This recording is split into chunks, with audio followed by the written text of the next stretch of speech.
In the 1950s, NATO conducted an aerial survey of eastern Turkey, which included the region known anciently as Urartu or Ararat. When the aerial photographs were examined, the specialists noticed one very unique formation on a mountainside about 12 miles south of the volcanic Mount Ararat. This strange formation was in the distinct shape of a ship.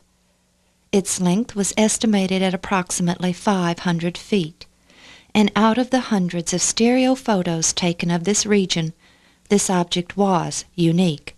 Nothing like it was found anywhere else, including on Mount Ararat. When Dr. Arthur Brandenberger, world authority on photogrammetry at Ohio State University, saw the photo, he stated that in his opinion it had to be man-made, and it was a ship. In 1960, an expedition from the United States, including Dr. Brandenberger, went to the site. After blowing several holes in the formation with dynamite, they came away with the official conclusion that there was nothing of any archaeological interest there. However, Dr. Brandenberger continued to state that he still believed the object needed further examination.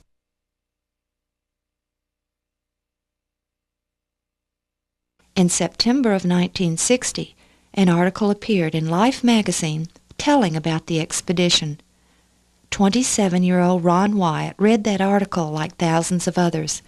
But unlike others, Ron promised himself that one day he would see the strange object for himself. Ron, the father of 2 and soon to be 3, knew it would be many years before he could ever go to Turkey. But throughout the following years he never gave up his desire to visit the strange boat-shaped object.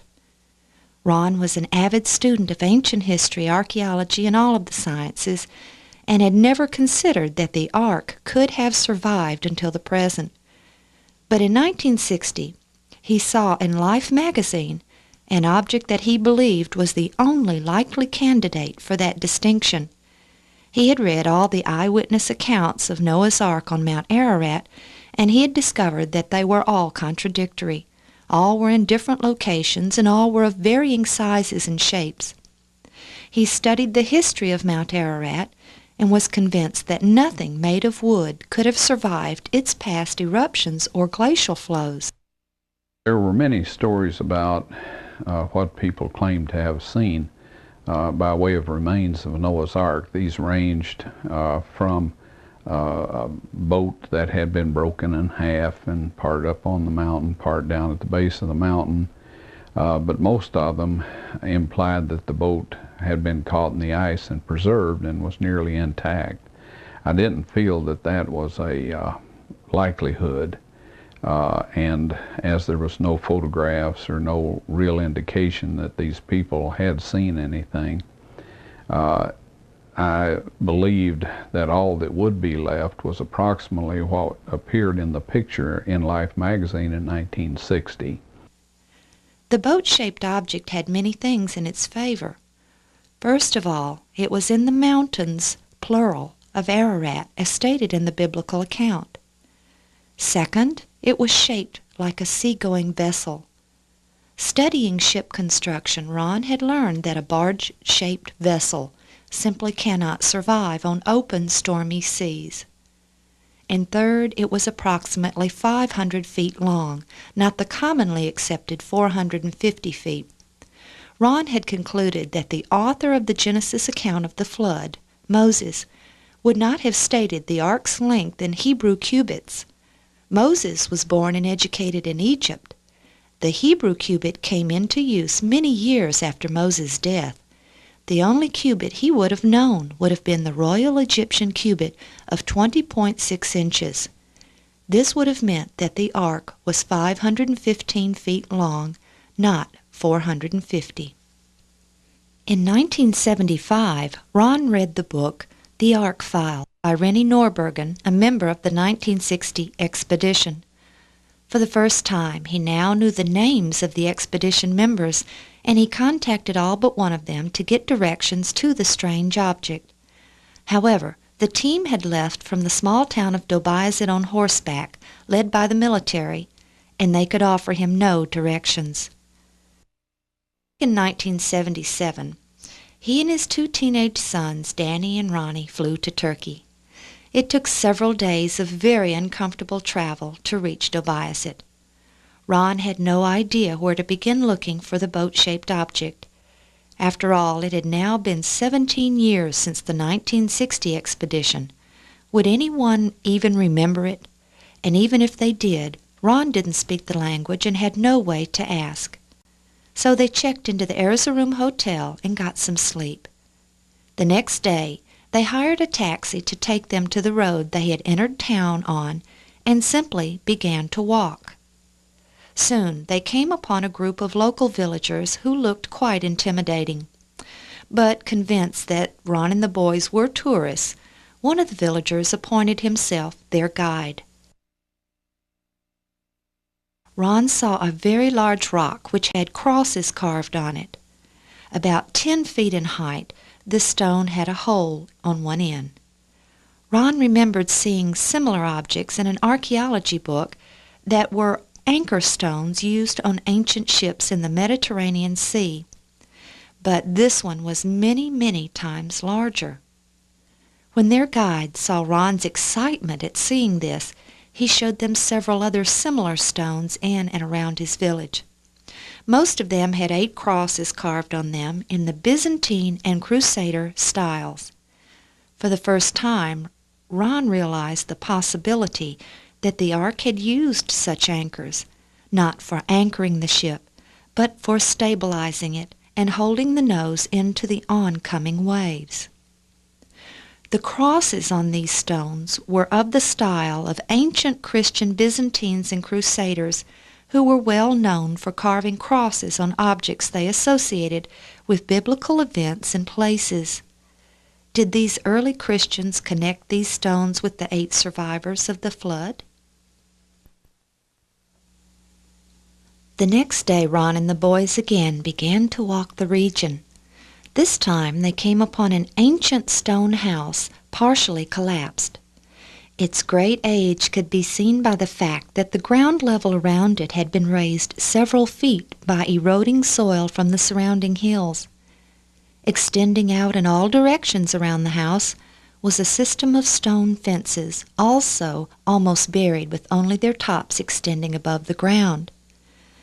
But most interesting were the 2 stones sitting beside the house, one standing and one lying flat. These also had 8 crosses carved on their faces, but the crosses were carved on top of some earlier pictographs. There was what appeared to be an arch across the top, which Ron believes was a rainbow. Below this were 8 figures walking away from an ocean wave shape, above which sat a boat shape. On the stone lying on the ground, the second figure from the right was a woman. Her head was bowed and her eyes were closed. On the standing stone, both the first figure, which was a man, and the second figure, a woman, both had their eyes closed and their heads bowed. Ron drew an incredible conclusion. He believed these were possibly the tombstones marking Noah and his wife's graves. The wife, he concluded, had died first, and that is why only she was represented with her eyes closed on her stone. When Noah died, his eyes were shown as closed as well as were his wife's. Nearby was a natural amphitheater between 2 hills with a large stone that appeared to be an altar.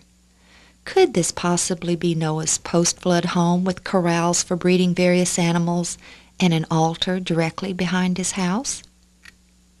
These were exciting discoveries, but they still hadn't found the boat-shaped object.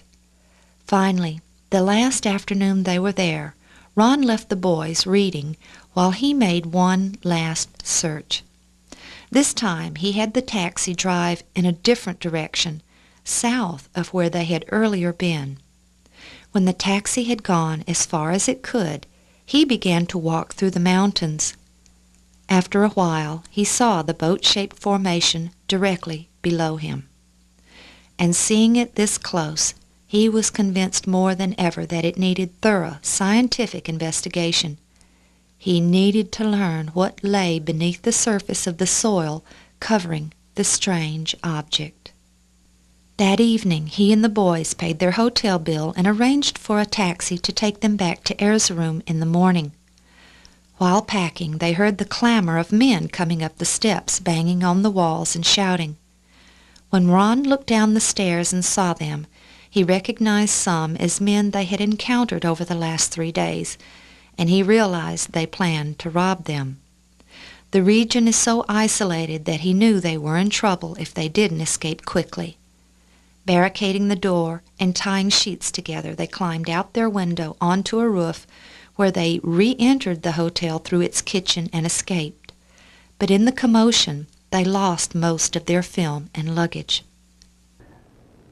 The results of that trip was that I was pretty well convinced that this boat-shaped formation was the remains of Noah's Ark, and that there were several other archaeological remains out there that showed this to be the area where the Ark had come to rest. And so I was quite happy with that result, and planned to go back at a later date and do more work on the formation itself. When we returned to America, I became aware that there was one other individual that had not agreed with the findings of the Vanderman group. Their findings, of course, or conclusion was that this was just an odd-shaped geological formation. It turns out that Dr. Bill Shea, that worked with a university in Michigan, had come to believe that this boat-shaped formation at the least represented the place where the boat had landed and perhaps had decayed away, but left its imprint in the mountainside out there. Dr. Shea, too, believed that the site needed to be thoroughly investigated, and when comparing the boat-shaped object to the current thought that the Ark had to have landed on Mount Ararat, he wrote, "To conclude, one might put these two sites in perspective by reflecting upon what would have happened had this formation been found on Arida, or Mount Ararat. I may be wrong, but I suspect that news of it probably would have been heralded far and wide as the discovery of the site where the Ark had rested. What a difference a mountain makes." Dr. Shea had also written that he too believed that it was likely that the Royal Egyptian cubit was used in giving the measurements of the Ark. Assuming a Mosaic authorship for these measurements probably would indicate that they were given in terms of the Egyptian cubit of 20.6 inches rather than the shorter Mesopotamian cubit.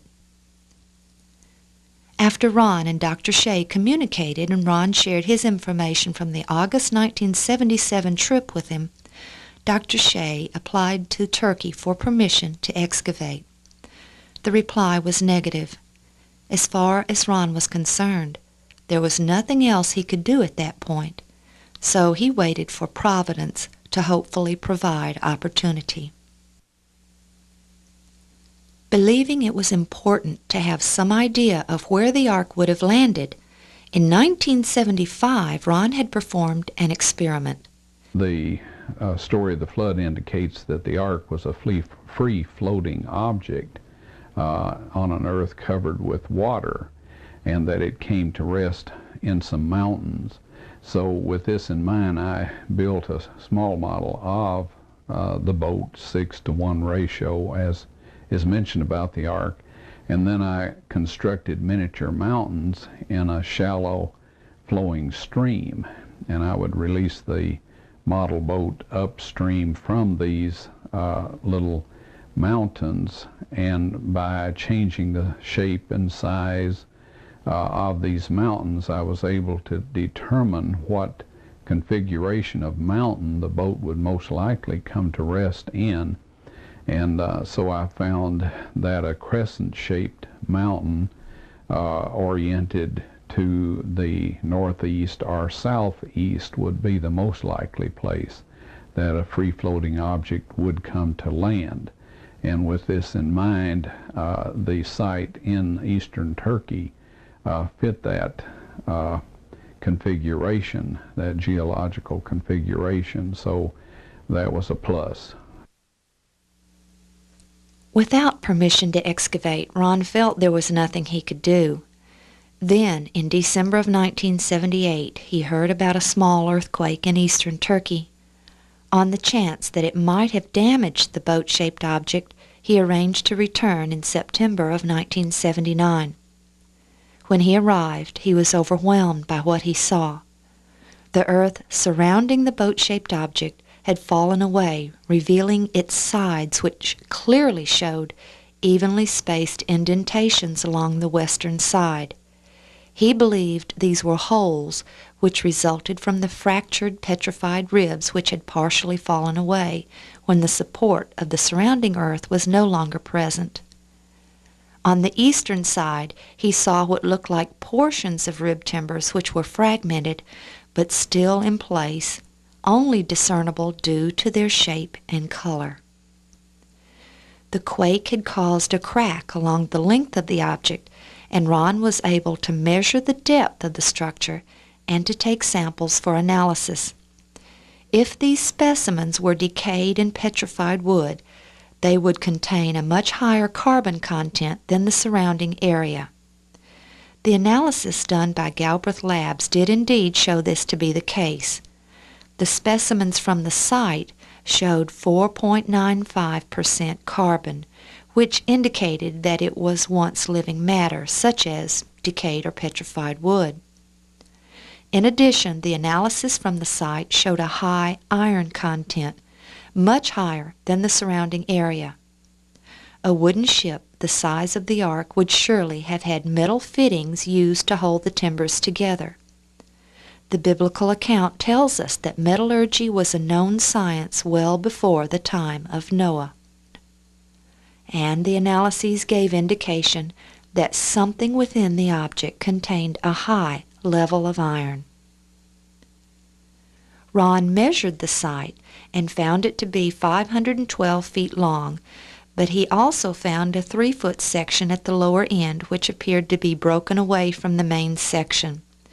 This was extremely important because it was the length Ron and Dr. Shea were looking for. It was 300 Royal Egyptian cubits in length, 515 feet. While I was there, I photographed this area carefully and walked on the formation for the first time. And the earthquake had actually cracked the formation along its entire length. And I was able to take some good clean sample material from this crack. I was also able to measure the depth of the deposit at different points along the length. Anyway, I took samples along the length of the crack in the formation and from the outer part of the formation, and I took samples from the countryside away from the influence of the formation so that we could have these analyzed and compare the results. The 1960 team had blown several holes in the sides of the boat-shaped object, but saw nothing that they recognized as petrified wood. Realistically speaking, it could not be expected that a 4,300-year-old ship could survive until the present. The region of Ararat experiences extremely cold winters with large amounts of snow, springtime rains, and hot summers. Exposed wood would have simply rotted away over the years. This strange boat-shaped object was now in a mudflow. It had a large section of limestone bedrock extending through its midsection, which indicated that it possibly had slid to its present location, impaling itself on this rock. Ron concluded that at some time lava had flowed down the mountainside from the south, carrying the ship with it. When the ship struck the large outcropping of limestone, it was impaled and held fast. The weight of the lava piling on top of the ship collapsed the decks, and the entire ship was soon encapsulated within the hardening lava which protected it. Water from snow and rain began to accumulate underneath the hardened lava. In time, as the lava began to deteriorate, water began to flow within the decaying lava, which caused the ship to petrify.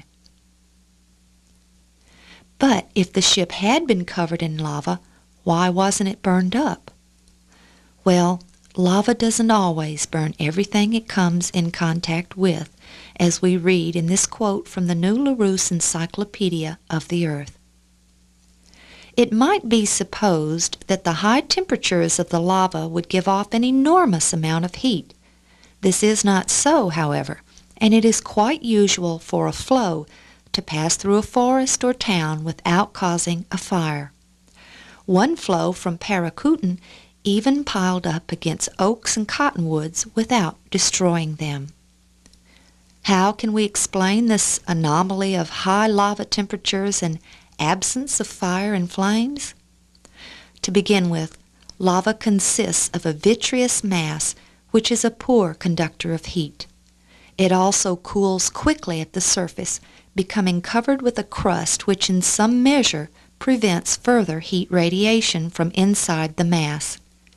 Thus, a lava flow has, as it were, a constantly forming insulating case around its molten interior, so that the front of the flow is preceded by a protecting crust. If the ark had been completely covered in lava, it would have been sealed, cut off from the oxygen and water which would have normally caused it to decay away. In time, the lava would begin to slowly deteriorate, allowing water to begin to flow through it and over the preserved structures of the ark. As mineralized water flowed over the wooden timbers, wood molecules began to wash away, leaving microscopic holes. As the water washed these molecules away, other molecules began to lodge in the empty holes. These were molecules of substances which the water had picked up prior to reaching the structure being petrified. The ship's structures would be literally turned to stone as its molecules were replaced one at a time by molecules from the minerals in the region above. The 1960 expedition had found no petrified wood, or at least none they recognized. They had not taken into account the fact that due to the weather extremes in the region, any petrified structure near the surface would have suffered from the effect of frost action or wedging. If this mound contained the petrified structure of Noah's Ark, the water present in the mud flow from rains and snows would have seeped into the tiny cracks and pores of the petrified and fossilized structure. This water near the surface would then freeze, expanding almost 9%, causing the petrified structures to fracture.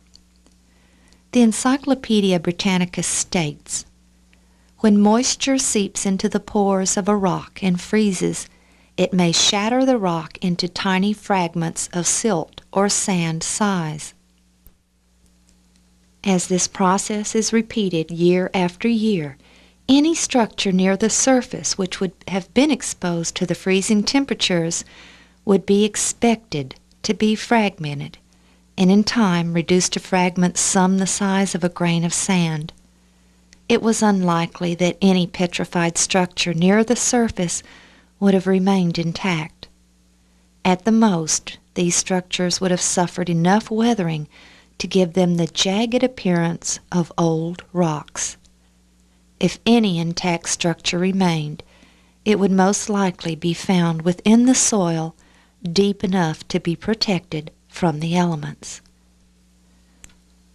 Ron had also read about the discovery of the Sutton Hoo funeral ship burial, which was discovered in 1939. While its treasures were what attracted the public interest, it was the actual ship that had attracted Ron's interest. The wood had completely rotted away. However, as the excavators carefully unearthed the treasures, they discovered corroded iron clinch nails still in place, as this account describes. As they continued clearing from one end, Mr. Brown was careful to see that the nails, which now began to appear in a regular pattern, remained in position. As the earth was removed bit by bit, the forward part of the ship emerged in rough outline until, moving toward the center, they cleared to the 11th frame or rib and reached what they believed was a burial chamber. The outline of the huge ship was perfect. Every vestige of wood had rotted, but what remained was a perfect impression of the ship's hull, which had been in the sand for centuries. The earth was stained from the wood, and the rusted iron clinch nails that had once held the ship together remained exactly in place. This was very exciting to Ron because it demonstrated that even when the wooden structure was completely rotted away, its presence could be detected by the coloration and stains left behind. But again, without permission to excavate, Ron was still at a standstill.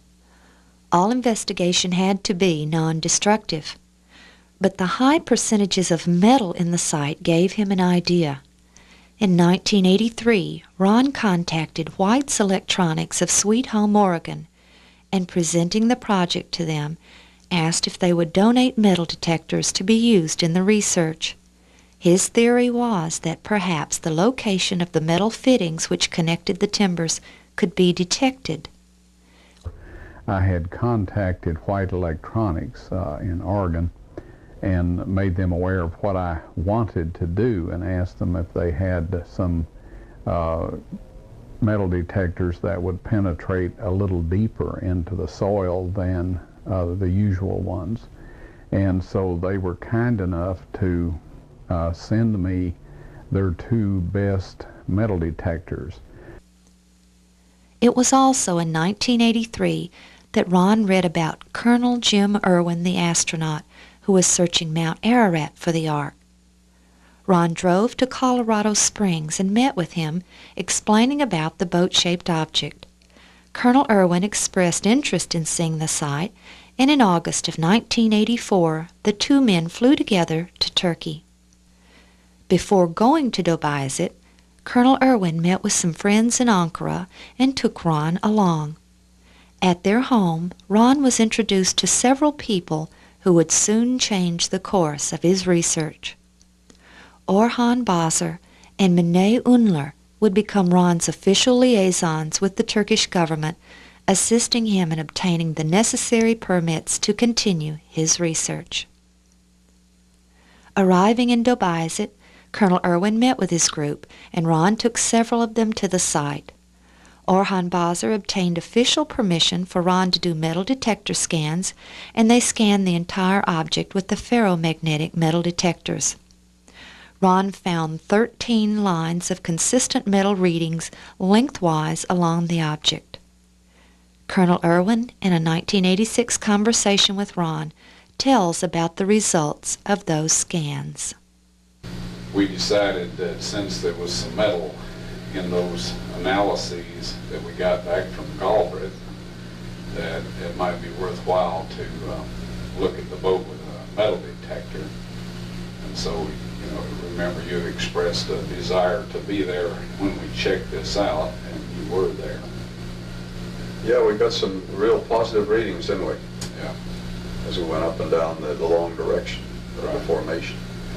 And then, at that moment in time, we were getting metal readings, right. but other than that they appeared at fairly uniform intervals. right. The spacing made it appear like, very much like it was, a man-made object. Yeah. No doubt about that.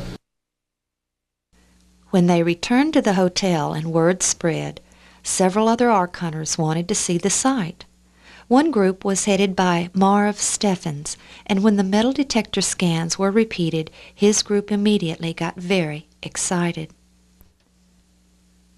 Ron and Orhan later spent an entire day examining the area above the boat-shaped object and visiting local villages, asking if anyone knew any stories about an ancient ship being in the region. They discovered that no one knew anything about a ship being located in the vicinity. They did learn that the village where Ron had found the anchor stones was known as the Place of the Eight, although the villagers admitted that they had no idea where the name came from.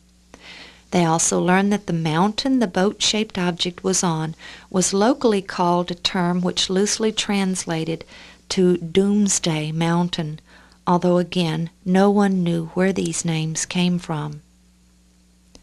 There is good reason why there is no record of any local traditions about the Ark or a ship in the area. The original inhabitants of this region were attacked and displaced by the present inhabitants in the early years of this century.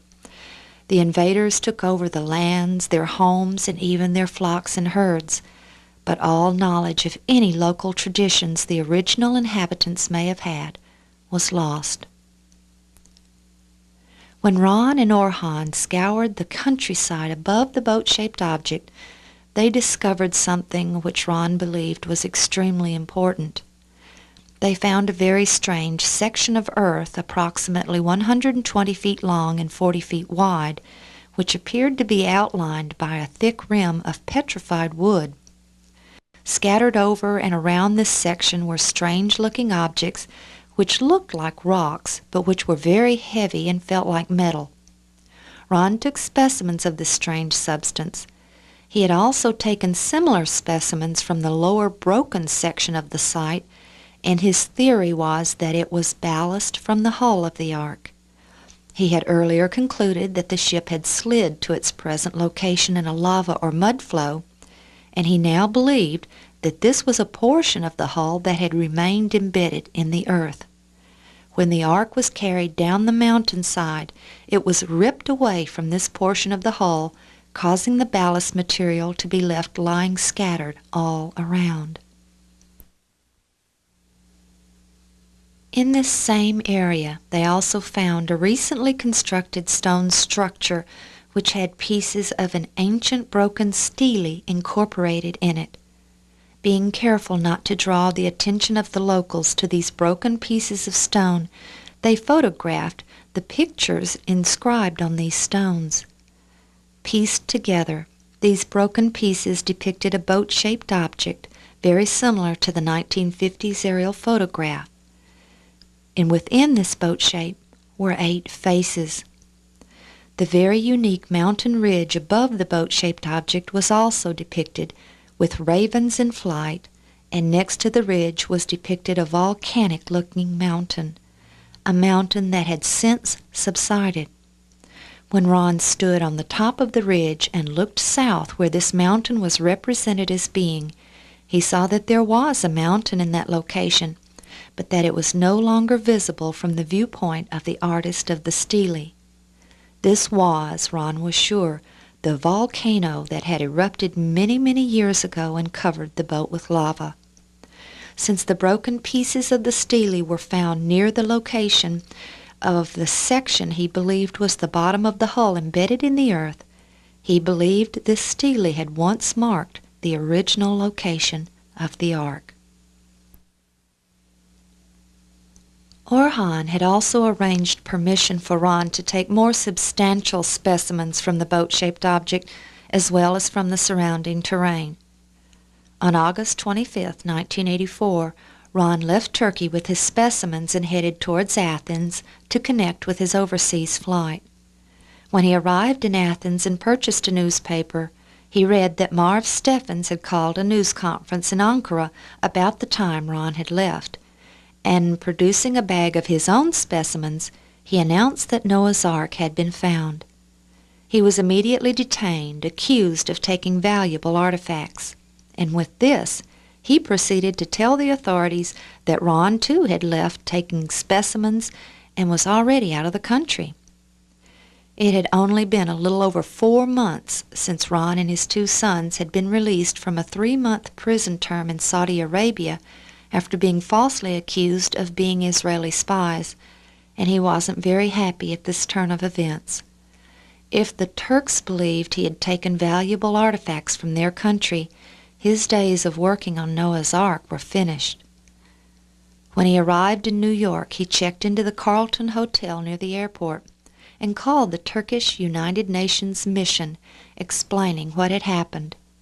Within a few hours, 3 Turkish representatives arrived at his hotel, examined his specimens, and told him that he was free to keep them. They had checked with authorities in Ankara and discovered that he really did have permission to take the specimens. He was exonerated of the charges, but only after the whole event had made the newspapers and Ted Koppel had called him a thief on Nightline. However, what looked like a disaster turned out to be the event that first caused the Turks to take an official interest in the site. The United Nations Observer and International Report featured a full-page story on Ron and the evidence at the site. What Wyatt found measures almost identically to the text offered in the 6th chapter of Genesis in the Old Testament. It was also found in the area where the Bible says the ark finally came to rest. What we actually have found is physical evidence that this is a boat. Whether or not it's Noah's Ark is up to the people that review the material.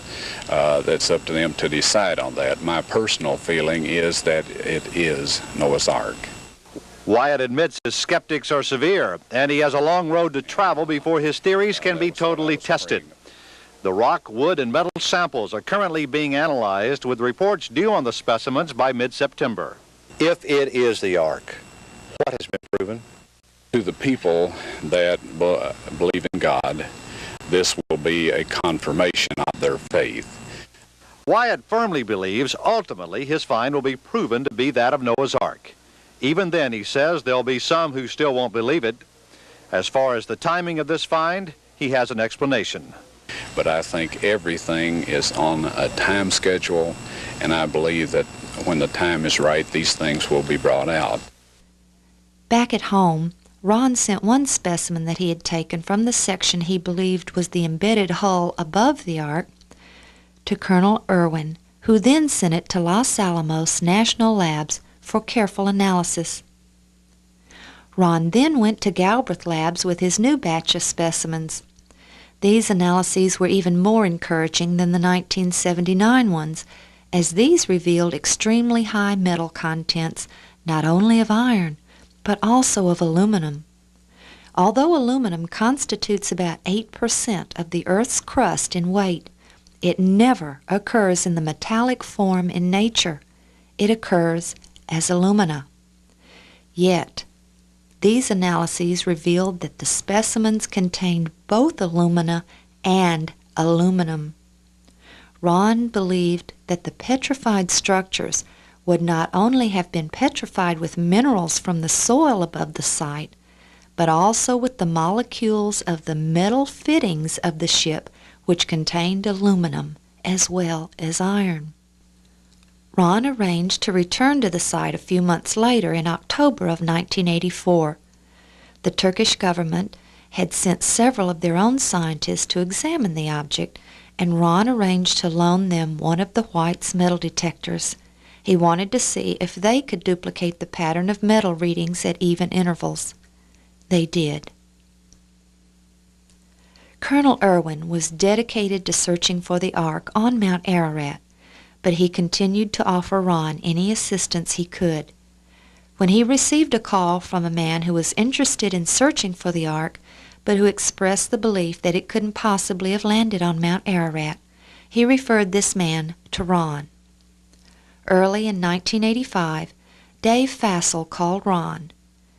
Dave was in the marine salvage business and was familiar with several new technologies which were used in non-destructive investigations, such as radar. When Ron told him about the boat-shaped object, which he now without reservation referred to as the Ark, Dave was very interested. Ron sent him photographs and filled him in on all the data from his research, especially about the 13 lines of metal readings which extended from one end of the ship to the other. On March 20th, 1985, Ron and Dave arrived in Turkey. Meeting them there was Samaran al-Muteri of Saudi Arabia, who had recently visited Ron in the United States. Samaran wanted Ron to show him the mountain in Saudi Arabia that Ron believed was Mount Sinai. In December of 1983, Ron and his sons entered Saudi without a visa and went to Jabal el-Lawz, but were then arrested at the Jordanian border after being reported as spies. The event had caused quite a stir in Saudi, and Samaran had learned of Ron's claim after his release. Now he wanted Ron to come back to Saudi with him to show him the site, but perhaps to ensure that Ron's claims were valid, he wanted to see Noah's Ark first. When Ron and Dave arrived, Samaran was ill, and they had to delay their departure to eastern Turkey until he felt better. During this time, Mine Ünlü arranged for them to meet with Dr. Ekrem Arkugal, Turkey's leading archaeologist, world-renowned for his excavations of the Hittite Empire in Turkey. Familiar with both Ron's research and the reports of the Turkish scientists from the fall of 1984, Dr. Arkugal made the following statement. May I congratulate you for that great success, really. Thank you, sir. I believe it is an ancient remains of an old ship. This, since the earthquake pushed it up, the wood, you see, is eroding out, and it must be covered quickly also, because we're losing much. It must be preserved. It must be preserved. These are the remains, which are at any rate remains of a ship. Yes. Things had changed a great deal in the past 8 months. Ron now had liaisons who made his arrangements with the proper officials and acted as translators. The government had officially taken an interest in the site, and now their leading archaeologists stated unequivocally that the object was a ship. The 3 men then went to the site, and immediately Dave Fassel, who certainly knew about ships, was overwhelmed by what he saw. He had brought 2 different types of metal detectors, a pulse induction type and the new and controversial molecular frequency generator, which, unlike the conventional metal detectors, was supposed to be able to discriminate types of metals as well as receive readings from great distances. They again were able to detect the regular pattern of metal readings both along the surface and along the sides of the ship. Ron then took them to see the anchor stones in the village as well as the old stone house and the tombstones. But when they arrived at the house, they found it reduced to rubble and the tombstones gone. Where the tombstones had once rested was now a hole partially refilled. Ron was devastated. From that point on, he was very careful not to draw attention to anything of interest for fear of it being destroyed or removed. Samaran, by now very excited, then arranged for Ron as well as David to go to Saudi Arabia. But before they left, Mine Ünlü arranged a meeting for Ron with all of the Turkish ministries involved in about 2 weeks, and he would formally present the results of his research and his plans for future investigations. On April 9th, they returned to Turkey from Saudi, and Ron stayed and met with the officials who listened to his evidence, and they told him that they would work with him in any way that they could. He told them about the subsurface interface radar, which would reveal any internal structure, but which was non-destructive. They assured him a permit as soon as he could arrange it. But there was a problem. The radar and its operator were very expensive. However, at this point, it had to be the next step. Soon after arriving back in the States, Ron received another call, this time from the scientist at Los Alamos who had done the analysis on the specimen Colonel Irwin had sent there on Ron's behalf. John Baumgartner, a geophysicist, questioned Ron about the region from which the specimen came. Ron then asked him to come see for himself, an invitation which he accepted. Ron returned to Turkey for another meeting a month later in May, and then on June 2, 1985, John Baumgartner accompanied Ron and Dave Fassel to Turkey. Using all three types of metal detectors, they scanned the site, placing rocks and markers at every place they got a reading. They then connected these rocks with ribbons, revealing the pattern of a massive ship.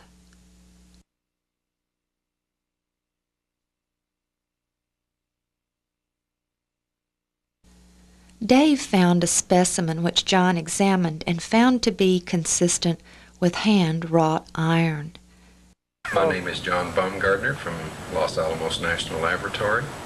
I've had the privilege of being on this expedition with Ron Wyatt and David Fasol this last week to the site east of Debayzit in eastern Turkey, investigating the site of a large boat-shaped object.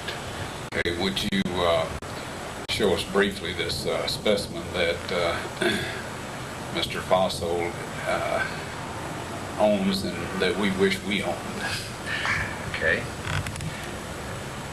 It's striking in the fact of its angular character. Seem to have some preferred planes in the object on the outside as well as the inside. This inner portion appears to be a silica replacement of something. This would represent, if the interpretation is correct, a portion of an angle bracket, and we see a corner of it here. It's interesting that it apparently still displays the grain structure of the iron.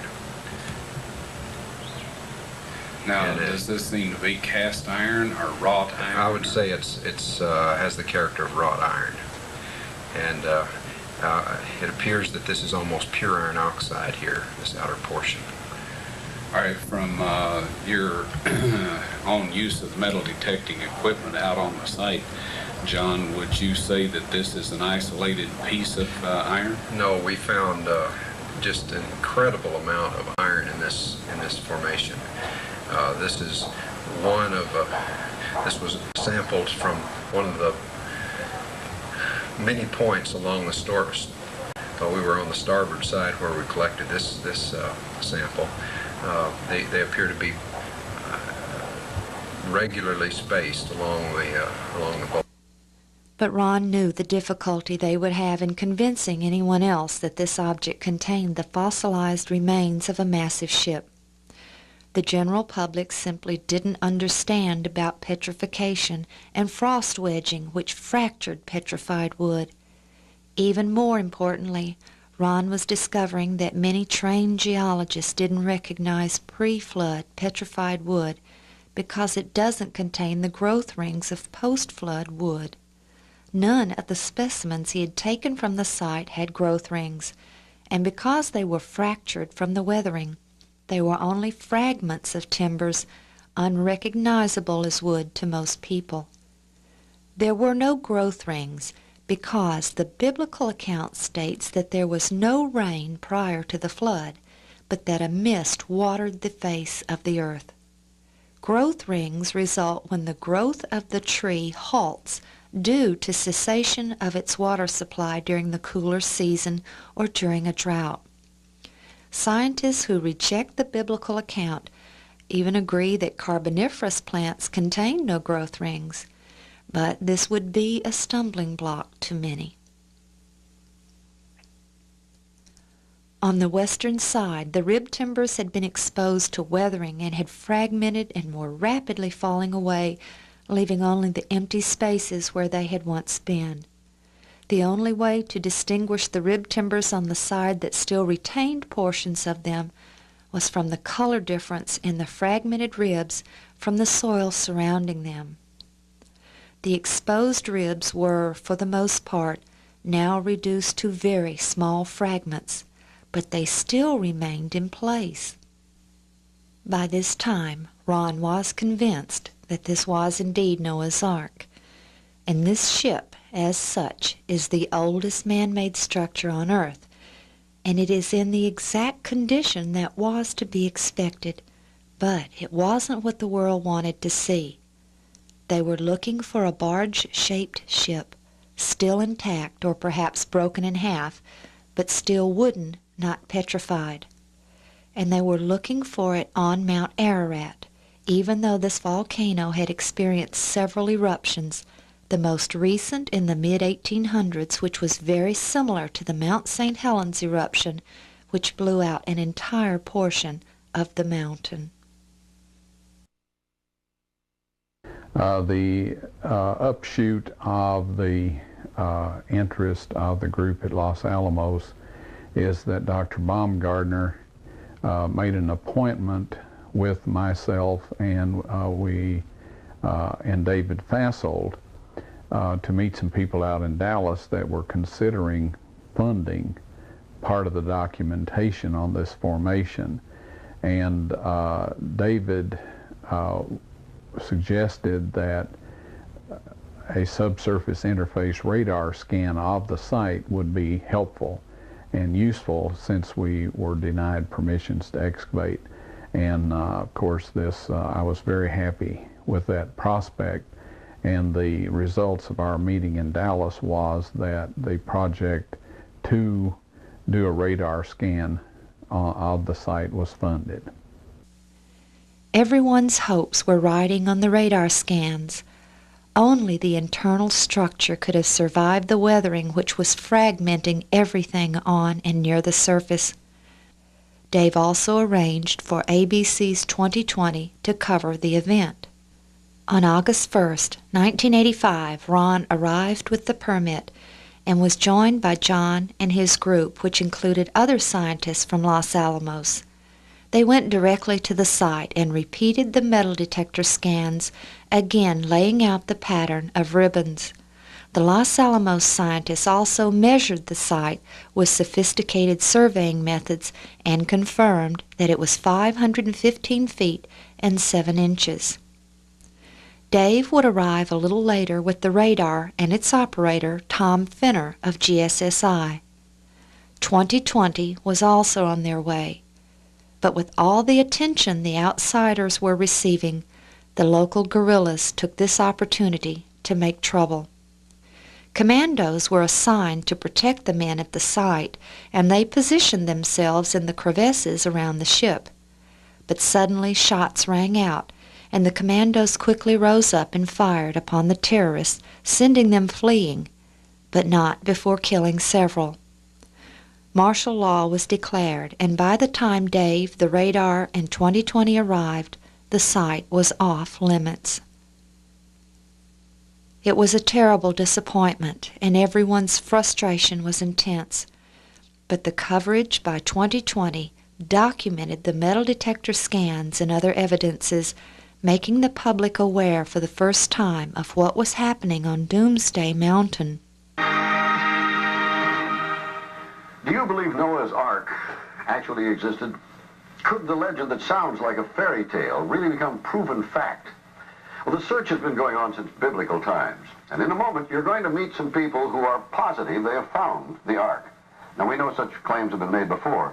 But a few months ago, these people came to 2020 with some new and intriguing scientific findings. The boat-shaped site was first found and photographed by a Turkish army captain back in 1959.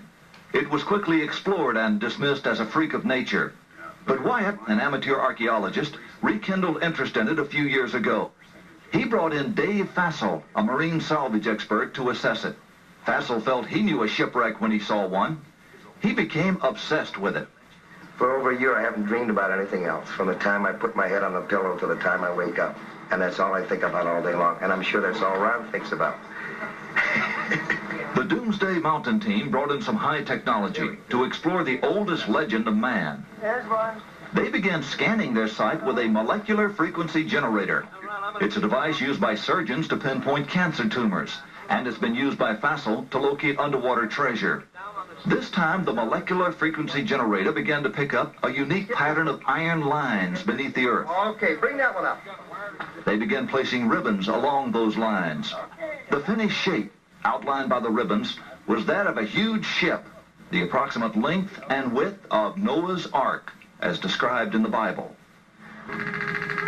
The fascinating field of ribbons soon attracted higher academic interest. That looks like iron. Okay. Dr. John Baumgartner, a physicist with Los Alamos Laboratories, sent samples back to the lab for analysis and confirmed that the metal they were tracing with the ribbons was indeed iron. With the width and the length known, the only remaining question was depth. By locating the depth of the hull, they could determine if the boat-shaped object had the cargo capacity described in the biblical ark. To resolve this final issue, Wyatt and Fassel brought geologist Tom Finner to Turkey with his company's heavy-duty subsurface radar equipment. Gear like this located the black box cockpit recorder on the floor of the frozen Potomac River after the Air Florida crash. Suppose this rock were a foot or 2 feet underground. Would it give you a reading as to where that was? Could you locate it? Yes, we could. Is it possible that there will be a moment at which you will say, this is a man-made object? The symmetry of the feature suggests it's a boat. I hope to prove that the underground structure is in fact that of a boat. Just before we arrived to do this story, several groups of climbers, including ark hunters from the Probe Ministries of Texas, were attacked high on Mount Ararat by a band of Kurdish separatists. They sent in several battalions of elite commandos who swept up Mount Ararat, chasing the rebellious Kurds, with predictable results. Some were killed, some arrested, but others escaped southward toward, you guessed it, the boat-shaped site on Doomsday Mountain. It became a hornet's nest of anti-guerrilla activity. The restrictions of martial law left the American explorers isolated from the outside world. Not even a telephone. Well, I'll be back next year, for sure. Yeah. Anyway, we're going to hang in like smell on a skunk till there's nothing left. Get this done. Hanging like the smell on a skunk. The Turkish government stopped the exploration. What now? Since we were there, Barbara, things have cooled down, and they've sent their own team of scientists in to take a look at this site. It's a very fascinating location. John Baumgartner did a live interview with CBN during the event, and this too brought the site to public notice. John explained that the site was completely unique. Not only had they performed metal detector scans on the site, but they had also examined other sites which, at first glance, appeared similar, but which showed absolutely no metal readings. You suspect that the formation itself could be different than any other formation on the mountain? We feel the formation is quite unique. There are several formations that have a superficially similar shape, but and we've investigated several of them, and they, as we investigate them, we find they are do not have the special characteristics we find in the site we've been focusing on. But still, the radar had not taken place. Back at home, Ron approached a Tennessee businessman he had worked for many years earlier, whom he knew had funded worthy projects in the past, with the request that he assist with the radar equipment. This gentleman, who asked to remain anonymous, told Ron he would purchase a radar system. His business would retain ownership, but he told Ron he could use it any time he wished. He purchased the SIR-3, a system similar to the SIR-8 that had been brought to Turkey in August. It was shipped directly to Ron's home in Madison, Tennessee, and upon its arrival he immediately took it to the customs office and registered it, placing the customs declarations in both the radar case and the bag which contained the cables and small antenna. It was too late to do a scan in 1985, but he wanted to be ready. He wrote his name and address on the card and placed it in the glassine window on the bag. He was ready. Then he took it to the owner's office as they wanted to use it on one of their construction projects. He returned again to Turkey in October of '85 and again in May of '86 before returning in June of '86 with Dave. So, here was the radar, and here were Ron and Dave. And Dave was already a certified radar worked for many years earlier, whom he knew had funded worthy projects in the past, with the request that he assist with the radar equipment. This gentleman, who asked to remain anonymous, told Ron he would purchase a radar system. His business would retain ownership, but he told Ron he could use it any time he wished. He purchased the SIR-3, a system similar to the SIR-8 that had been brought to Turkey in August. It was shipped directly to Ron's home in Madison, Tennessee, and upon its arrival he immediately took it to the customs office and registered it, placing the customs declarations in both the radar case and the bag which contained the cables and small antenna. It was too late to do a scan in 1985, but he wanted to be ready. He wrote his name and address on the card and placed it in the glassine window on the bag. He was ready. Then he took it to the owner's office, as they wanted to use it on one of their construction projects. He returned again to Turkey in October of '85 and again in May of '86, before returning in June of '86 with Dave. So, here was the radar, and here were Ron and Dave. And Dave was already a certified radar operator, having completed the course at GSSI. They immediately took it to the site and did 10 passes. Okay, go.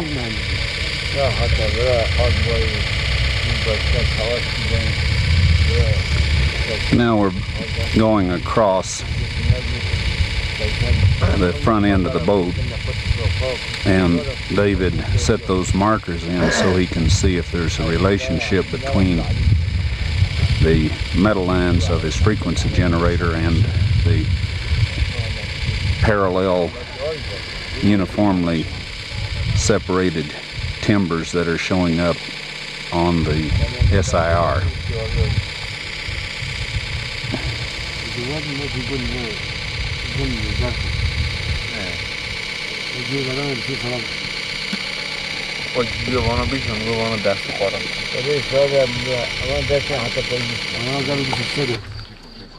Okay. Boom, boom, boom, boom, boom, boom, boom, boom, boom, boom, boom. Look at that. Look at that. There's the wall. You need to get a little farther distant from it, Dave. Well, okay, that's got it right there. Yeah, right? Yeah, this point. All right, let me show you what we're doing. This is the upper end of the boat. I've just located the very end of it again. The green stakes represent bulkhead number 2. All right. All right. That's at 63 feet.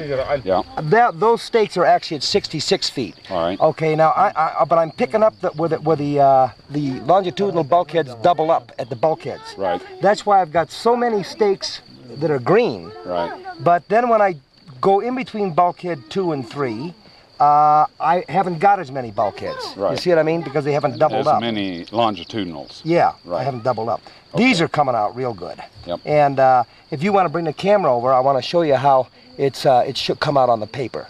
All right? Just. Okay, we're gonna walk over. Yeah. Take a look. Leave it running so everybody knows that we're not cheating here, right? You got it, Toby. Okay. Now, this is the west bulkhead. Okay, can you look through there and... All right. This is the west bulkhead. All right. That was over there. And he walked easterly. Here we start getting the longitudinal bulkheads. Here, here, here, here, here, here, here, here. Okay. Here. You see there how it shows up? Right. So, I mean, that stake is not a figment of my imagination, nor with the frequency generator. Right. This subsurface radar shows that there is something underneath there. Ron then called John Baumgardner and Dr. Bill Shea to come and participate in the event they had all waited for. Ron got all the permits needed, and soon they were all on their way. John's group arrived and had brought a hot air balloon to use to film the site from the air. Dr. Shea was on his way, but before he arrived, disaster struck again. John's group had inflated the balloon in the hotel parking lot, and it caught on fire, causing such a commotion that their permits were rescinded. When Dr. Shea arrived, the site was off limits. He didn't get to see the object of his study for so many years, but Ron did take him to the village and to several of the anchor stones. It looks like it has 1, 2, 3, 4, 5, and 5, and 1, 2, 3, 4. This one's got 14. Undoubtedly, well, here's the Central Cross that they're going by, of course, and it's difficult to tell which were the originals and which are the extra ones that have been added later. But here you have 5, a little one here, 3 more here, and here. Then this one matches with this one. There's more here. So we have 5 down here, 5 up here, and 4 over here. So the extras were undoubtedly added at a later time, and you can see there's also been some damage in terms of target practice. Right. Now this gives you a nice idea of the height of some of these stones, and it also gives you a nice idea of the location of the hole at the top of the rock. This rock also has the crosses carved in it. They're a little harder to see because of the ridges in the rock, and the natural ridges in the rock. But if you look carefully, there are a number of places. Here is a good example. Here's another example, rather. And here's the bottom of the bigger one. Bigger cross comes across here. So probably if you could examine it more carefully under changing lighting, you would see all of them. And undoubtedly, this stone probably was also standing up. And you'll notice that the distribution of the crosses seems to be lower in the rock, on the face of the rock. Lower down to the bottom part of where it would have stood upright. The June 1986 expedition was the last time Dave, John, and Ron would work together. But it certainly wasn't the end by any means. Returning home, Ron took the video of the radar scan along with the printouts to GSSI, the radar manufacturer, and he showed it to both Tom Fenner, who had come to Turkey in August of '85, and to Joe Rosetta, vice president of the firm. They confirmed the results. The scans showed man-made structure within the formation. Indeed, there is something beneath that rock besides rock. A radar device developed by Geophysical Survey Systems in Hudson was used on the mountain. The device, called SIR, is used by energy exploration companies to analyze what's below the Earth's surface. According to SIR, something man-made is under Mount Eridog. This data it does not represent natural geology. It's a man-made structure. These reflections are occurring very periodic, too periodic to be random natural type interfaces. Okay, we are at Geophysical Survey Systems Incorporated in Hudson, New Hampshire. And in front of you here you see some of the SIR's equipment, subsurface interface radar equipment.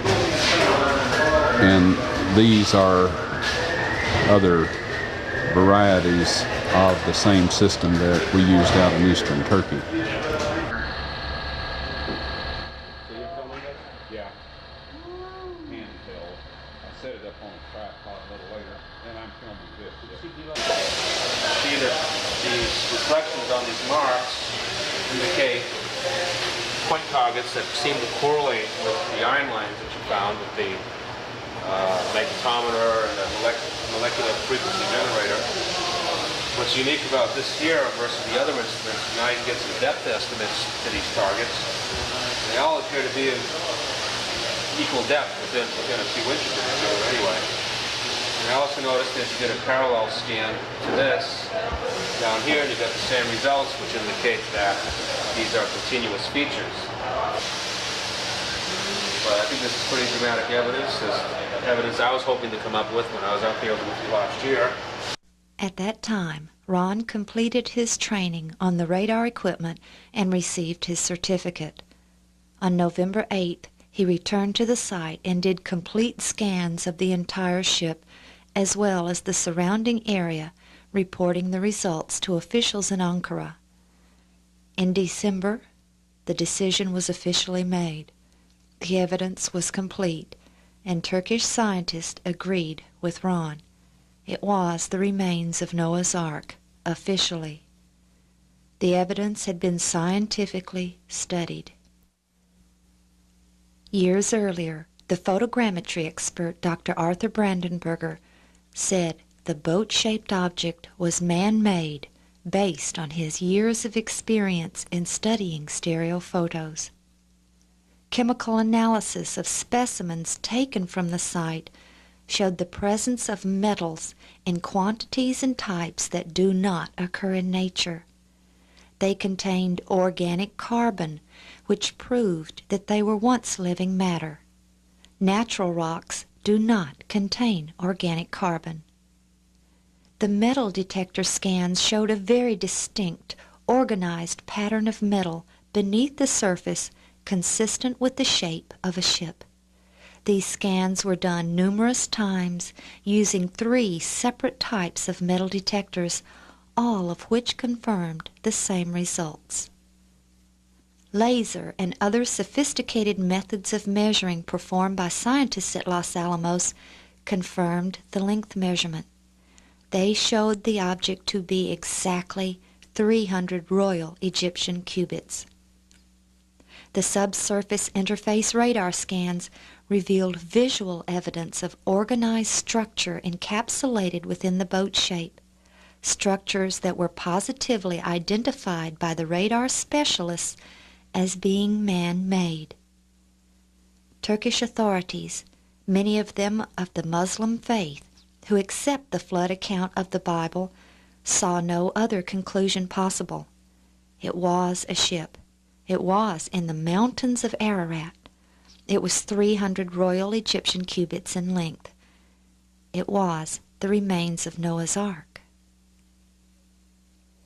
In February of 1987, Ron was asked to appear on Turkish radio and television and discuss the research. And then in 1984, we came out and we found that there was some metal in the boat, which was kind of a surprise. But in Moses' record that he wrote in the Torah, which the Quran, of course, says the Torah is reliable. And in there, the story tells us that they had metal. Now, Tubal-Cain, who was the great-great-grandson of Adam, our 4th generation, used iron and bronze, which meant they knew about alloy process. So the flood happened in the 10th generation. So it appeared that they had metal, and it's logical that Noah would use it. Yes. And so once we found that there was metal in there, then we got a special metal detector and took this over the ship. And by this method, we could find where there was metal in the ship. And it turns out that on all of the rib timbers, there's metal brackets, and on all the timbers that run lengthwise of the boat, there's metal brackets. So we were able to document where the timbers were just by reading the location of the metal from the surface without digging any. He then met with the governor of Ari, the district which contained the Ark, and arrangements were made for the official dedication ceremony to be held in June 1987.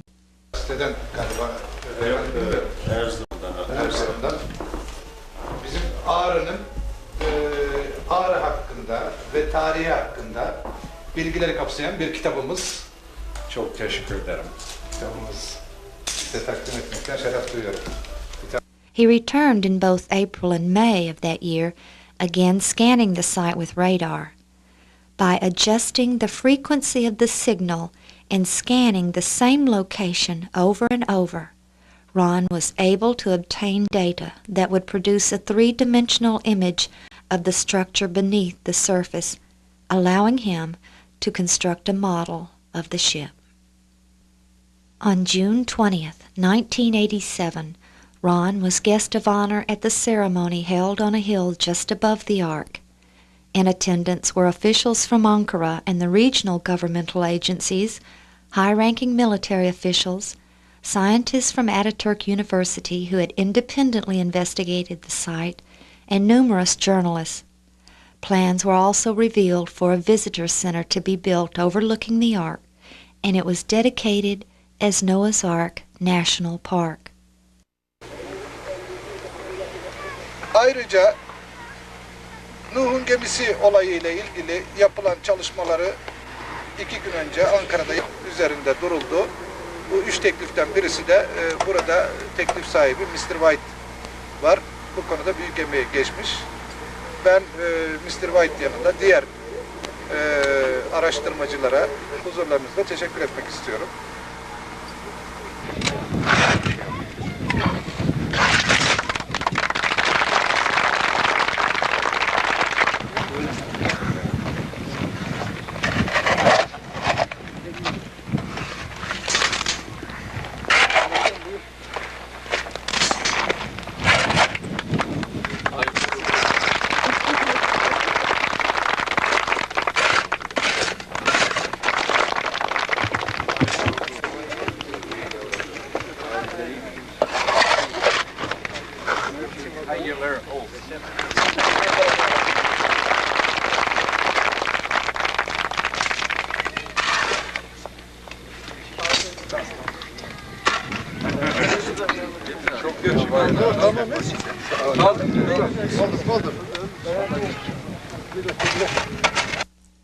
The governor then asked Ron to bring the radar to the Ark site and perform a scan for the officials and journalists. After doing several passes, Ron explained the printout to those in attendance and pointed out what he said he thought looked like an intact timber just 2 feet below the surface. The governor ordered a soldier to dig, and what emerged was this section of petrified timber. The event was shown on Turkish television throughout the country. The governor gave the timber to Ron to bring to the United States to be tested.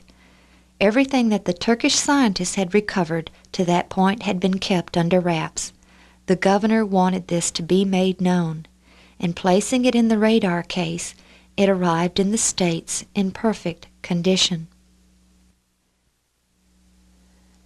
Back home, Ron took the precious timber to Galbraith Labs. It was an incredible specimen, perfectly intact, and displaying evidence that it was hand-hewn and laminated. 3 separate layers of wood could be seen, but more exciting was the fact that the laminating glue substance could be seen to have oozed out on one end and was perfectly preserved in the petrified specimen. At Galbraith, they carefully chiseled off a sample. If this was truly petrified wood, it would contain organic carbon.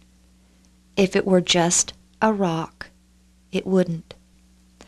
First, a test would be run for total carbon, both organic and inorganic. Then, a test would be run for inorganic carbon. By subtracting the amount of inorganic carbon from total carbon, the amount of organic carbon would be determined. We're in the process of weighing the sample now before the analysis for the total carbon of this sample. The inorganic carbon will be included in this determination, all the carbon that's present. As we run the inorganic carbon, we'll be able to tell the difference if there's any organic present in the material.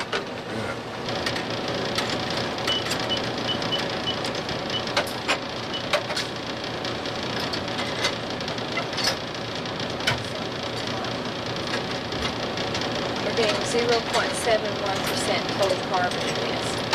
0.71. Yes. At the present time, we're weighing about 500 milligrams of sample for a carbonate determination. That would be the inorganic carbon in the sample. Right.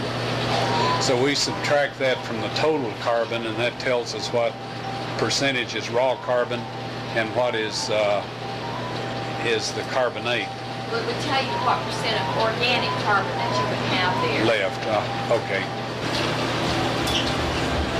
81 ppm's inorganic carbon. Okay, thank you very much. Of the 0.71% total carbon, 0.7019% of it was organic. And not only did it contain organic carbon, it contained 13% iron, iron from the metal fittings. When this timber was petrified, the water washing away its molecules immediately washed in iron molecules from the metal objects it had already passed over, which filled the empty holes. Ron again arrived in Turkey with the SIR-3 radar on July 23, 1987. He again continued with his scans of the entire ark, setting the frequencies to reflect the structure at varying depths. He now had all the data he needed. The width of the ark was 138 feet at its widest point, which was wider than 50 Royal Egyptian cubits, which equals 87.5 feet. But the decks could be seen to be collapsed, and when they fell, this broke the deck joists which held the ribs in position. This caused the ribs to fall outward, giving the initial appearance that the ship was wider than the biblical measurement. But the internal structure, showing bulkheads, were the proper width. The radar showed a tremendous amount of damage to the ark, but some chambers could still be distinguished. Ron assumed symmetry when he built his model. If a section was in poor shape on the left side, but was in good shape on the right, he constructed both sides identically. On the southwest side, near the front, the radar showed a very large door which opened to a ramp system which led to the different levels of the ship. The top and middle decks appeared to be completely open along their midsections, which possibly would have allowed light from above to penetrate through the entire ship. The top deck could not be reconstructed with much accuracy due simply to the fact that it was collapsed almost completely. All that could be determined was where each level began and ended. The 4 keelsons, 2 of which extended along each side of the ship, continued to extend out beyond the rear of the ship, a feature Ron has never seen before. When Dave had used his molecular frequency generator on the ark in 1985, he had noted a large section of the hull which showed a void. When Ron and Orhan Bazer found the large section above the ark, Ron believed this was the bottom portion of the hull that was embedded in the earth and which remained in the earth when the ark was swept down the mountain. Now the radar showed this same void. Since 1977, Ron had seen numerous anchor stones. In 1977, he saw one above the present location of the ark. He later found one approximately 1/2 mile below the ark, while the largest number of them were located about 15 miles away in the village known as the Place of the Eight. Any determination of exactly how they were used on the ship would be conjecture, but it appears that they were dropped or cut loose when the ark entered the area. In an attempt to discredit these stones, alternate theories have been proposed as to their origin. One of these theories proposes that they are Armenian cult stones that originally had cult symbols carved on them, and that the holes at the top were for candles or represented the pagan eye of the dragon. This theory proposes that when the Armenians converted to Christianity, they erased the original inscriptions and replaced them with crosses. But in 1989, Ron found 2 more anchor stones. Only these were buried in the earth and were only now beginning to be exposed due to soil erosion, and they contained no crosses or inscriptions of any kind. If these were truly anchor stones, It makes sense that some would have been buried in the mud after the flood, and the Byzantines and Crusaders couldn't carve their crosses on them. But if the Armenians had made them, where were their cult inscriptions? Ron, what's the significance of the placement of the crosses in these stones? All right, Tom, this is an iconographic representation here of a man, the head of the household, his wife, his 3 sons, and his 3 daughters or daughters-in-law. And as you can see here, the 8 crosses, the ones to his left are the lady folks in the family. The ones to his right are the men folks in the family. Do these fit the story of Noah? They do. Another interesting object sits alongside the road leading to the village of 8. It is a very large section of what appears to be petrified tree bark, and it too has 8 crosses carved on it. Ron has theorized that it may have been part of the covering of the ark that Noah threw off after the dove and olive branch scenario. Bark is well known for its watertight properties, and again, someone many years ago associated this object with 8. In 1988, work began on the Visitor Center, as well as construction on the highway which led to the turnoff up the mountainside to the Ark. But the world was not overwhelmed by the discovery of Noah's Ark. In fact, it received very little media attention in the States, and when it did, the traditional Ark hunters came out in force to deny its reality. Various theories had been developed since 1984 as to what the boat-shaped object really was. Some of these theories were that it was a syncline or a geological formation described as a clay upswelling in a lava flow, which John Baumgartner discussed in 1985. It had been proposed that this was a natural formation resulting from a mud flow around some kind of volcanic plug. First of all, the rock formation here in the center of the ship is not volcanic, and has much smaller extent than the ship itself. It appears from these lines that you've been drawing that the ship has impaled itself upon it. There's no evidence for any kind of plug beneath this thing. There's erosion all the way around it, and there's no sign of such a firm formation that could produce this oval-shaped object. So it's not a clay upswelling in a lava flow? No. Another theory was that it was a copy of the ark built by Constantine. Another theory which failed simply because the metals found in the ark were not in use at that time. Aluminum has only been alloyed since 1948 and titanium since 1936. Then there is the theory that it is an ancient fortress. However, it doesn't take a great deal of intelligence to recognize that no one in their right mind would have built a fortress in a mountain valley surrounded by hills. Their enemies would only have to stand upon the surrounding hills and shoot down upon them like sitting ducks.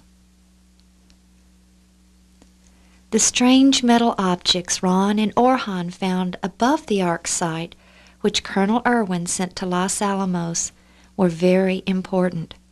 They proved to contain an extremely high content of manganese dioxide, titanium, and aluminum. This material was identical to some of the specimens Ron had found falling out from the lower end of the hull, and he therefore concluded that this material was used as ballast. Ballast is any heavy material placed and secured in the lower hull of a ship to give it stability. All ships have ballast, and Noah's Ark would have been no exception. But because of the exotic combination of metals contained in these masses, the evidence indicated that perhaps as the ship was constructed, the slag or waste product of the metal production of the ship's fittings was placed in the hull as ballast. John Baumgartner had contacted Ron after examining the specimens Colonel Irwin had sent to Los Alamos and it was this specimen that first attracted his interest. In 1979, I found that the group in 1960 had blown away a portion of the hull, and at this point some of the ballast in the boat was exposed, and at the surface I broke off a small portion of this and brought it back for analysis, and the analysis showed that it was 84% manganese. Now this is a rather sophisticated space-age metal, and these analyses get to be rather expensive very quickly, and when you get an unexpected analysis, the thing to do is to have other labs do a check on the same material to see if they get the same results.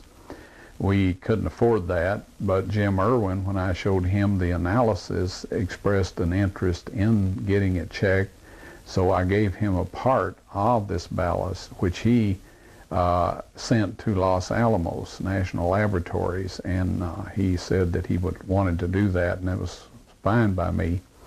They got the identical results, so I received a phone call from Dr. John Baumgartner quizzing me about the site, the location of the object in the area, and I could tell that he was trying to figure out something from my description of the area, so I invited him to come along, and he agreed to do so and brought 2 other individuals from Los Alamos with him. And I found out later that they had concluded, because of the nature of the analysis, that part of a satellite or a missile had come in out there, and so that did help our investigative procedure considerably. One critic took it upon himself to declare that these specimens were manganese nodules, which are found by the billions of tons on the Pacific Ocean floor.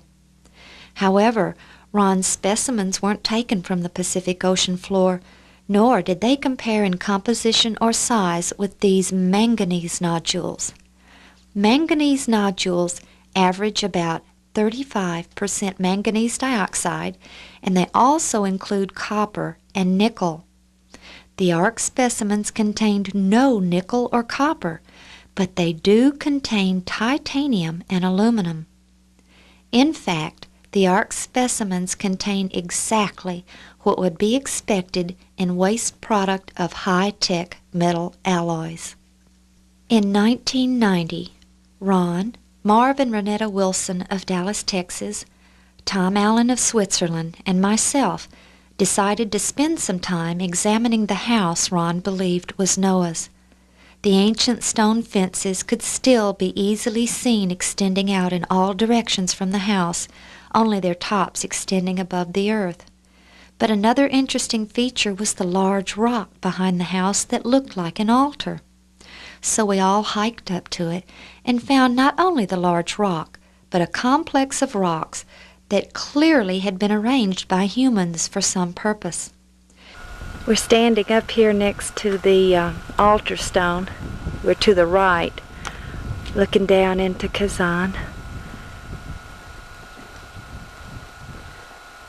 You can see the lay of the fencing as we pan.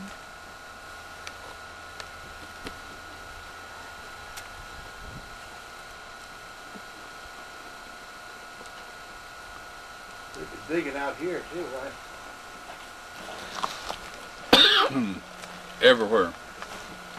These stones up here have obviously been placed in this manner. They're quite large. In fact, they're extremely large. As you can tell, a deal of R standing there.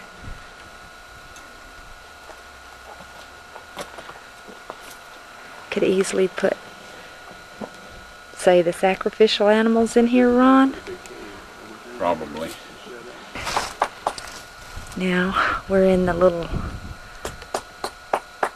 area. There was a doorway.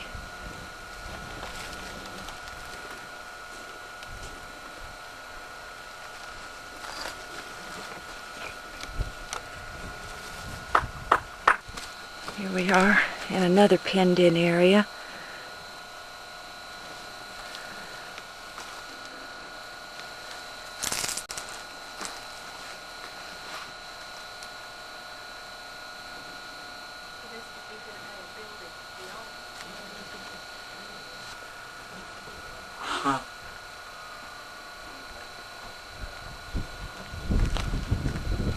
And as we pan over here is the very large stone that we suspect would be the altar.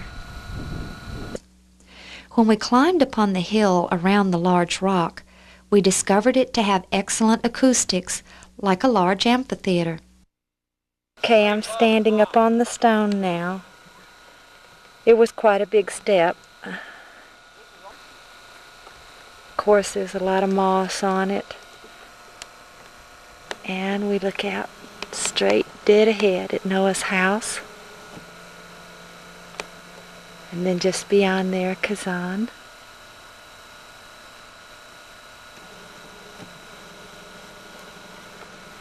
Right over here.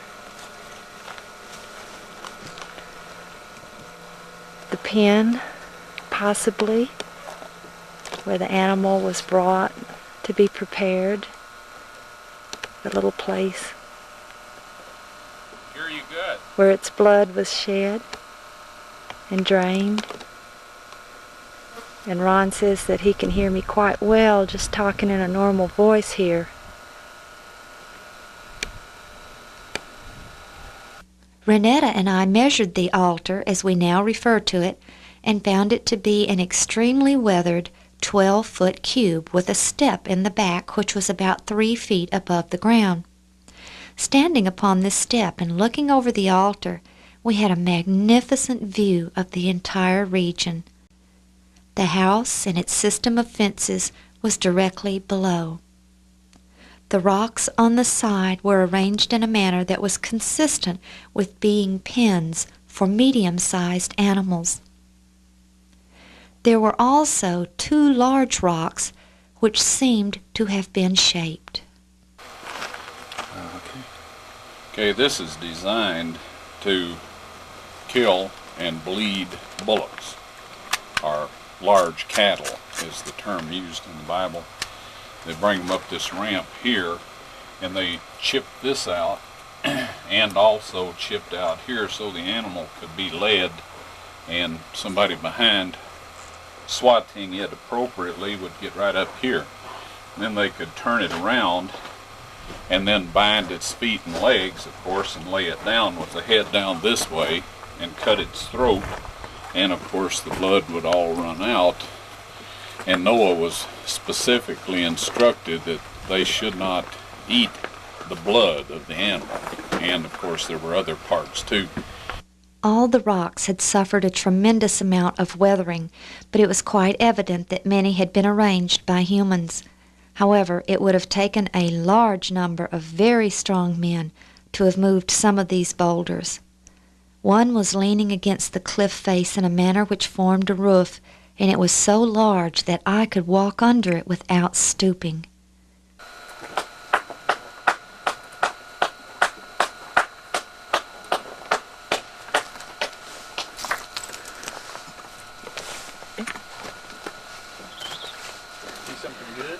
I don't think there's any chance that anybody around here moved this rock here. That rock is gigantic. You better need some help.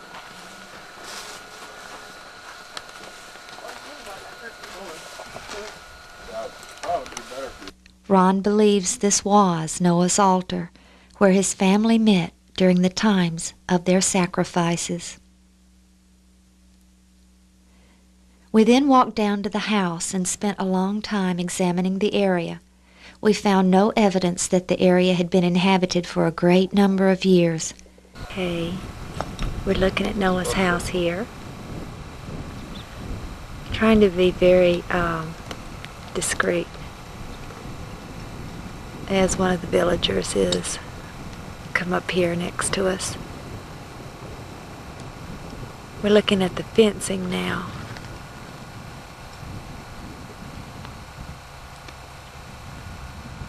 You can see how it went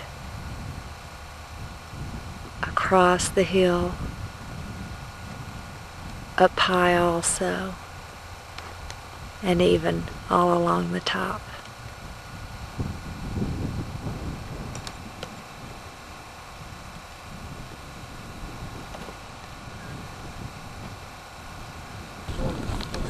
Okay, now we're surveying the fencing from the other way. The sun's pretty bright. I'm trying to shade it.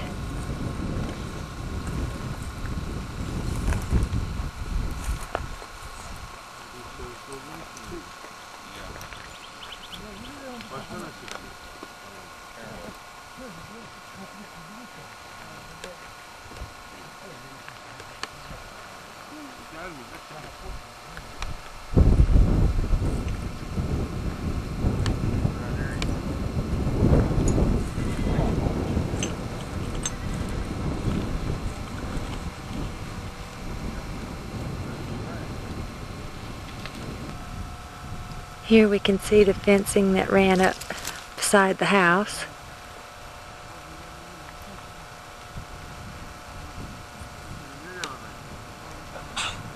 This gives us a real good view of the fencing right behind it.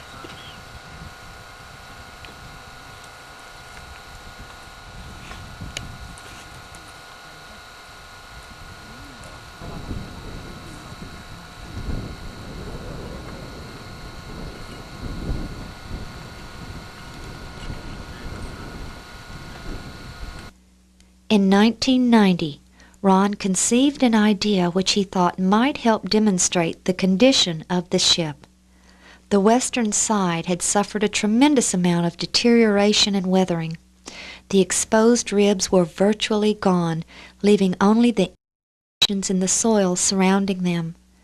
But the eastern side contained a section which appeared to still contain some of the petrified, although severely fragmented rib timbers still in place. In October of 1990, Ron and Richard Reeves went to the Ark and took shovels whose blades they bent and sharpened like giant razors. Scraping just a few inches of matrix from the side, they hoped that the petrified ribs would be able to be seen. These ribs were fragmented due to weathering since they were so near the surface, but due to their slant, the soil around them had held them in place. Very carefully, assisted by De La Var, who had accompanied Ron since March of 1985 as his taxi driver, began to scrape. They realized they had to be extremely careful to remove only a very few inches. See, what we plan to do here is to shave the rib timber part of this section of the hull, and of course the texture between the rib timbers and the material that has covered the boat are different in color and of course in density and that sort of thing, and so we are going to be able to show the dimensions of the timbers here by doing it this way.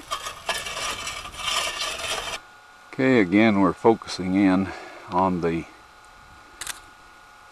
timbers in the side of the boat, and in particular I would like to make note of this large colorful one right here. Now that's a large timber that was a part of the Kielsen system that protected the outside of the boat from boulders and logs and other debris that it would be forced against in the storm. And then, okay, Richard is pointing to a stone right in the middle of the big Kilson configuration that comes around from the end. And if you'll notice the color difference there, that's where the Kilson comes around and goes up over the end of the boat. Also, if you'll notice at the top, there's a difference in the color up there. And we'll shave this off here in a moment and let you see what we're talking about. Okay, now to help you visualize the keelson, external keelson that is on the model of the boat, we've strung this rope along here. Now, if we shave this off, it'll probably speed up the erosion process, but that rope is right along the bottom of the external keelson. And if you'll notice, there's about a 3-foot width of darker material right there, just above the rope, until you get to this area, and then it widens out. And so the keelson was a little narrower up at the front of the boat than it was along the side of the boat.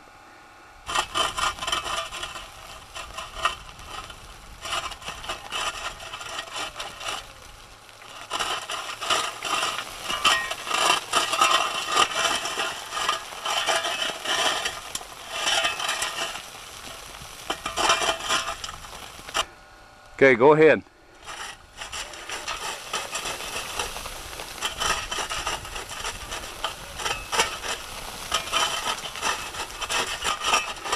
Now you'll observe that structural material, because it's petrified wood, is more porous, and the water soaks into it, and then in the winter when it freezes, the water expands when it becomes ice and fractures that material. So the petrified wood is much more vulnerable to the freezing and thawing that takes place in the wintertime than the matrix, or the cover material. And so that's why they are a different color, a different texture, and also a different in hardness. Alrighty.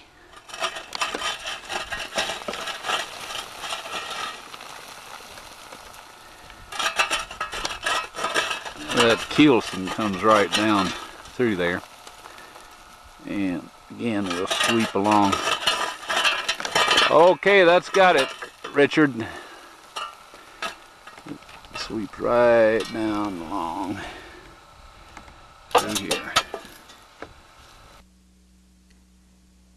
This was a perfect example of how extremely fragile the remains were.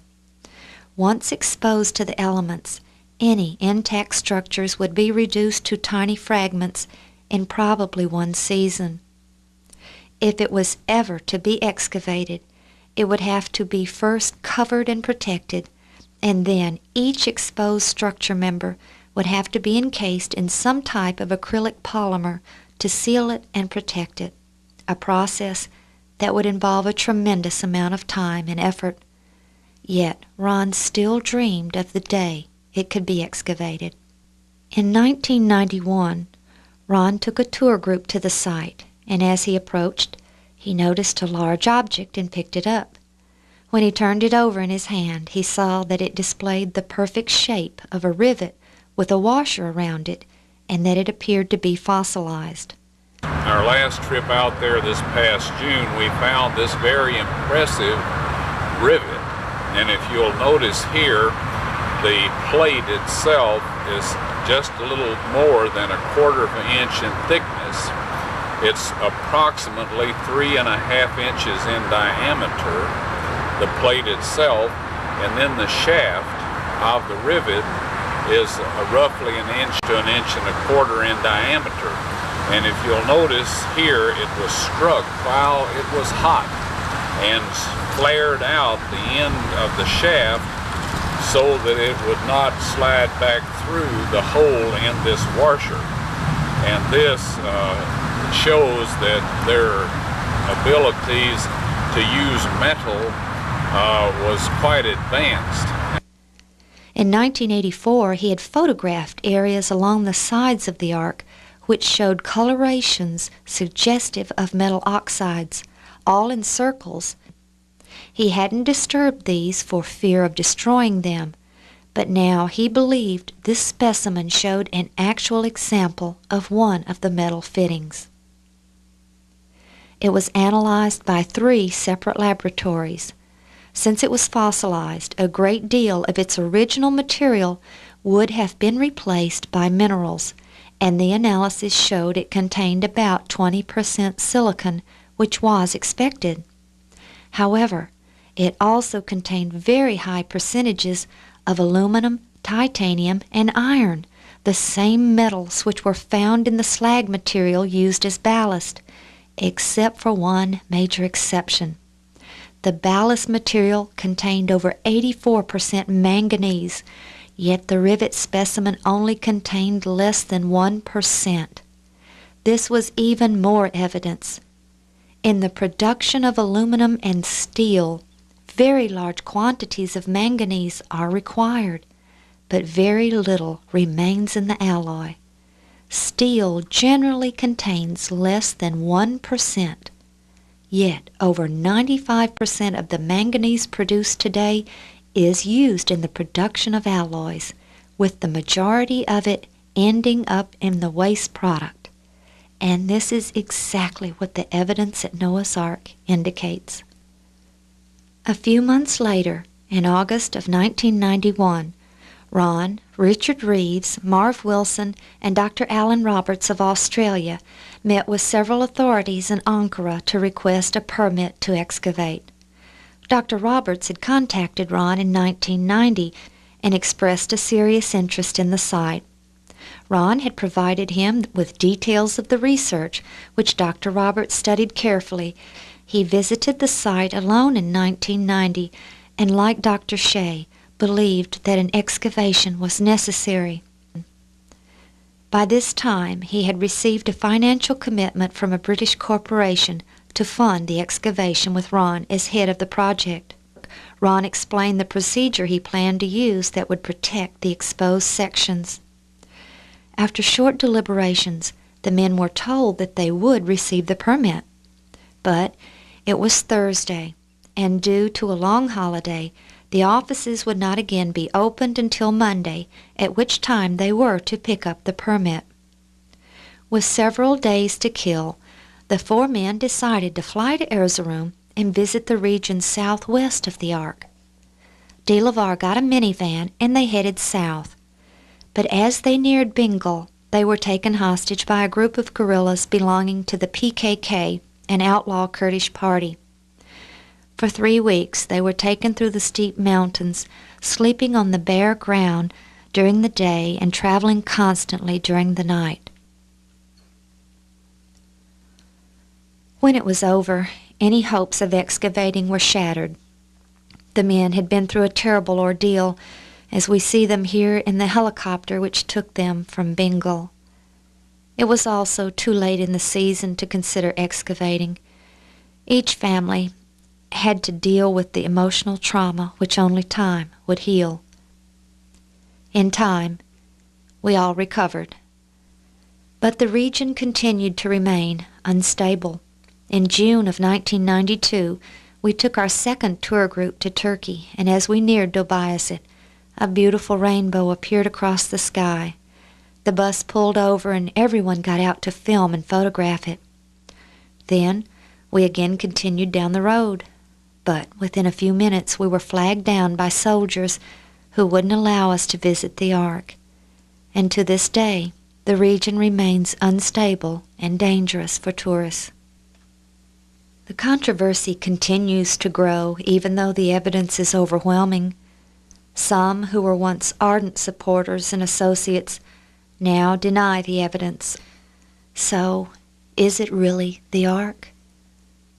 What we actually have found is physical evidence that this is a boat. Whether or not it's Noah's Ark is up to the people that review the material. That's up to them to decide on that. My personal feeling is that it is Noah's Ark.